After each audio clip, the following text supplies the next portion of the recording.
हम लोग जो राजनीतिक सीरीज पढ़ रहे हैं, राजनीतिक सीरीज में हम लोग जब तक जो 4 वीडियो देख चुके हैं, 5वां वीडियो आज हम लोग पढ़ेंगे। हम लोग संवैधानिक विकास को पढ़ रहे थे, संवैधानिक विकास हम लोग पढ़ चुके हैं। हम लोग संविधान सभा को पढ़ना था। पिछली वीडियो में आपको डिस्क्रिप्शन बॉक्स में जो आपको मिल जाएगी, आप वहाँ से देख सकते हैं। डिस्क्रिप्शन बॉक्स में जाएँ और वहाँ से जो है वीडियो की सारी वीडियो को आप देखें। राजनीतिक शास्त्र में जो है सब हमारे भारतीय संविधान की क्या क्या विशेषताएँ हैं। भारतीय संविधान की विशेषताओं की बात करें तो हमारे भारतीय संविधान में अनेक ऐसी विशेषताएं हैं जो कि किसी अन्य संविधानों में नहीं मिलती है। पहला अगर हम देखते हैं तो पहला जो लिखित संविधान है, लिखित और विस्तृत संविधान है, जो कि विश्व में किसी भी देश में जो इतना बड़ा संविधान नहीं है। और संविधान है भी तो लिखित रूप से जो है संविधान नहीं। संविधान की प्रस्तावना में हम बात करें तो प्रस्तावना हमारे संविधान में एक प्रस्तावना है, 395 अनुच्छेद है, 22 भाग है और 8 अनुसूची थी, जो कि परंतु अब एक प्रस्तावना 365 अनुच्छेद, 25 भाग और 12 अनुसूचियाँ हो चुकी है। और विश्व में किसी भी देश में इस तरह का संविधान नहीं मिलता है जिस तरह का हमारे इंडिया में। और भारत में जो है भारतीय संविधान को कुछ लोगों का मानना ये है कि भारतीय जो संविधान है वो वकीलों का जो है स्वर्ग कहा जाता है।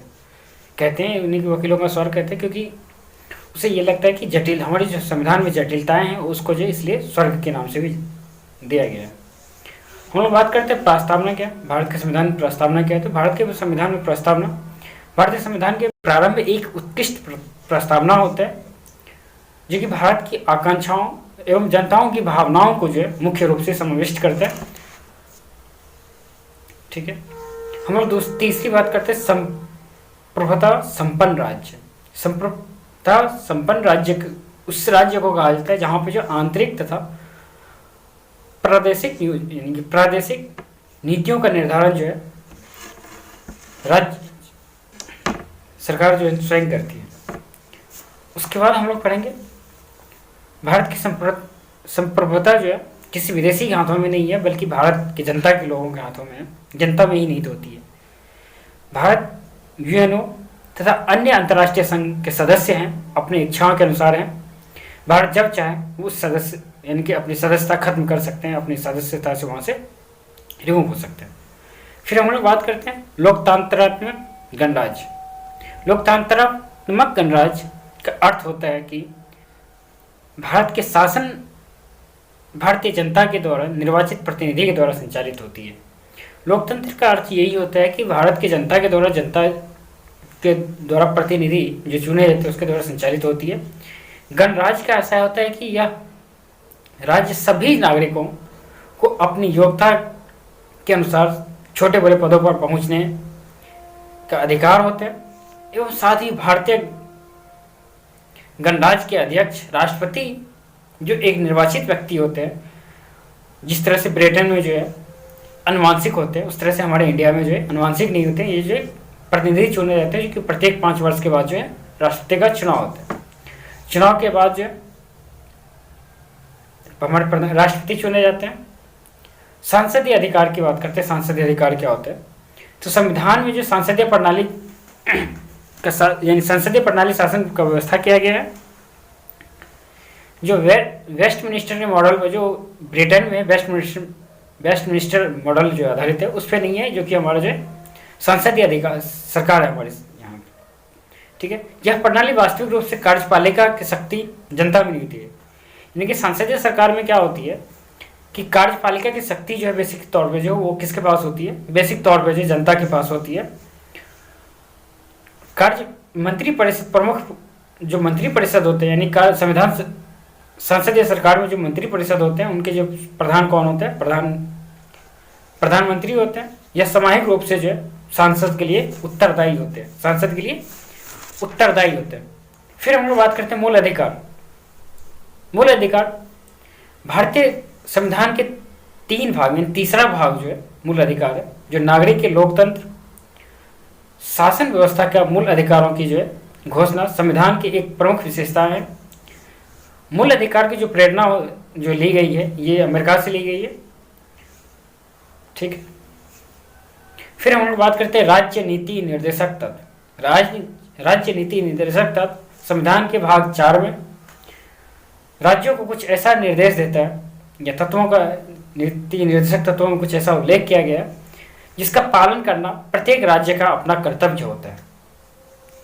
निर्देशक तत्वों के माध्यम से जो देश में कार्यकारी और कल्याणकारी राज्य की स्थापना का प्रावधान किया गया, यानी कि राज्य में जो कल्याणकारी राज्यों का स्थापना किया गया। यह जो चीज़ें हैं, यह जो प्रेरणा जो है आयरलैंड से लिया गया। ग्रेनवेल ऑस्टिन ने नीति निर्देशक तत्व को संविधान का आत्मा भी कहा है। और इस तरह से हम लोग जब बात करते हैं एकीकृत एवं स्वतंत्र न्यायपालिका, हमारे भारत में क्या एकीकृत न्यायपालिका है और स्वतंत्र रूप से न्यायपालिका के अंदर जो है न्यायपालिका में किसी तरह का छेड़छाड़ जो हमारे संवैधानिक रूप से जब सांसदीय रूप से कोई हस्तक्षेप ज़्यादा नहीं होती है। भारत का संविधान एकीकृत एवं स्वतंत्र न्यायपालिका का स्थापना करता है। भारतीय न्यायपालिका के शीर्ष स्तर पर जो है सर्वोच्च न्यायालय होता है और राज्यों के अधीन जो है उच्च न्यायालय एवं अधीनस्थ न्यायालय भी होते हैं। सर्वोच्च न्यायालय संघीय अदालत है जो कि संविधान के मौलिक अधिकारों का संरक्षण करता है। जो हमारे मौलिक अधिकार से संबंधित चीज़ें होती है उसका जो है निराकरण जो है हमारे जो सर्वोच्च न्यायालय के द्वारा किया जाता है। न्यायपालिका स्वतंत्र न्यायपालिका जो पूरी तरह से स्वतंत्र है। इसके लिए न्यायाधीश को जो है वेतन भत्ता और पद से हटाए जाने का प्रावधान जो स्पष्ट रूप से व्याख्या किया गया है। हमारे संविधान में स्पष्ट रूप से जो हमारे राष्ट्र जज के जो कितने सैलरी होगी कितनी क्या होगी इसकी जो स्पष्ट रूप से जो व्याख्या की गई। संविधान की बात करें कठोर और लचीलापन, हमारा संविधान कठोर भी हमारा संविधान एक तरह से हमारा संविधान जो लचीला है। भारतीय संविधान एक प्रकार से कह सके तो लचीला और कठोर दोनों प्रकार का है। यह कठोर इसलिए भी है इसके कुछ प्रावधानों के संशोधन करने के लिए अत्यंत कठिन है। हमारे संविधान में कुछ ऐसे चीजें हैं जिनका संशोधन करना अत्यंत कठिन है, जिसके लिए एक विशेष प्रकार की प्रक्रियाओं का जो अनुसरण करना पड़ता है। एक विशेष प्रकार की प्रक्रियाओं के द्वारा ही संविधान में जो संशोधन किया जा सकता है। अधिकांश प्रावधानों में संविधान के सांसद द्वारा साधारण बहुमत के द्वारा संशोधित किया जा सकता है। यह संविधान की लचीलापन को दर्शाता है। हमारे संविधान किस तरह से लचीलापन है कि हमें छोटी बहुत जो साधारण बहुमत हुआ उसके बाद जो हमारे संविधान में पास कर दी जाती है। अधिकांश प्रावधानों में सांसद द्वारा साधारण बहुमत से प्राप्त कर दी जाती है। यही चीज़ है। हमारे संविधान में कुछ ऐसे भी संशोधन हुए जिनके परिणाम स्वरूप जो हम तात्विक दृष्टि से कह सकते हैं कि हमारे संविधान का जो है पुनः रचना हो गई। उल्लेख करना होगा इसमें जो है 7वां संशोधन, 42वां, 73वां और 74वां संशोधन। 73वां और 74वां संशोधन में जो है पंचायती राज और न्यायपालिका इनकी नगर पालिका को भी जो है शामिल किया गया। हम लोग फिर बात करते हैं समाजवादी राज्य की संविधान का जो मुख्य उद्देश्य हमेशा रहा था कि हमारे संविधान की जो लिखी जा रही थी उसमें जो हमारा मूल उद्देश्य था कि हम समाजवादी कि जिस और जो हमारे संविधान की जो प्रस्तावना है वो भी संकेत करता है कि हमारे देश के जितने भी नागरिक हैं वह आर्थिक न्याय प्रतिष्ठा एवं अवसर की समानता दिलाने के लिए जो संकल्पित है।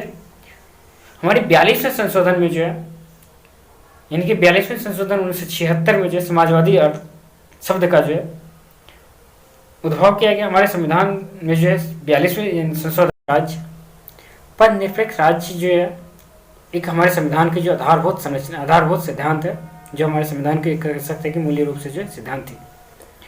पर निरपेक्ष राज्य के आधारभूत सिद्धांत होता है यह है कि धार्मिक मामले में तटस्थता की नीति पर को पालन किया जाए। भारत एक धर्मनिरपेक्ष राज्य है, इसलिए हमारे संविधान में किसी भी धर्म को एक विशेष महत्व नहीं दिया गया। यह राष्ट्र धर्म के तौर पे जो है किसी भी धर्म को मान्यता नहीं दी गई है। पंथ निरपेक्ष की अवधारणा जो है यह पश्चिमी अवधारणा है जो धर्म एवं राजनीति के साथ साथ उपजी हुई है। यह भारत जैसे बहुधर्मी देशों में भी लागू नहीं होता है। भारत में जो सभी धर्मों का आदर है, सभी धर्मों के साथ जो है समान व्यवहार किया जाता है और भारत जो बहुधर्मी देश है। भारतीय संविधान में सभी नागरिकों को धर्म विश्वास उपासना की स्वतंत्रता दी गई है, किंतु अन्य स्वतंत्रता की तरह धार्मिक स्वतंत्रता पर सार्वजनिक व्यवस्था, सदाचार एवं स्वस्थ बनाए रखने की युक्ति पर रोक लगाई जा सकती है, रोक लगाई जा सकती है। समाजवादी राज्य के बारे में हम लोग पीछे ही बात कर चुके थे। मूल्य कर्तव्य जो है हमारा, मूल्य कर्तव्य जो 42वें संशोधन में जोड़ा गया, भाग 4 का, इनकी 51 अनुच्छेद में 51 का जो अनुच्छेद क है उसमें जोड़कर जो मूल्य कर्तव्य को भी शामिल किया गया। अल्पसंख्यकों के हितों की रक्षा की बात करें, अल्पसंख्यकों के हितों की रक्षा जो हमारा जो है अनुच्छेद 19 करते हैं, उसमें अल्पसंख्यकों को भाषा, लिपि, सांस्कृतिक को बनाए रखने के लिए तथा अनुच्छेद 30 में शिक्षण संस्थानों की स्थापना एवं प्रशासन करने के अधिकार जो है दिया गया है। हम लोग विधि एवं शासन की बात करते हैं। विधि हमारी क्या है, रूल कि भारतीय संविधान एक विधि शासन का स्थापना करते हैं, जिसके अंतर्गत जो विधि के समक्ष सभी नागरिक समान होते हैं। राज्य के सभी अंग एवं पदाधिकारी विधि द्वारा नियमित और नियंत्रित होते हैं।